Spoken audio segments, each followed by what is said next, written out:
কাজ কোনোটাই সহজ না, প্রতিটা কাজেই কষ্ট রয়েছে।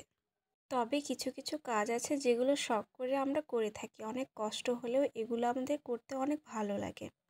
এই যে ছোট ছোট দুইটা বালির ফর্মা তৈরি করা হয়েছে, এগুলো মূলত এই টব বানানোর কাজে। এই সুন্দর বিশাল বড় বড় টবগুলো কিন্তু একটু সহজেই বানানো যায়।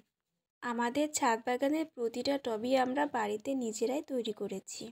শুধুমাত্র সিমেন্ট আর বালি মেখে নিয়ে, হাতে একটা গ্লোভস পরে নিয়ে আলতো হাতে এই বালির ফর্মাতে চেপে চেপে লাগিয়ে দিতে হবে। এটা হলো প্রথম কাজ। সিমেন্ট আর বালির মিশ্রণের এই ডোটা পুরা ফর্মাটাকে এভাবে ঢেকে দিতে হবে।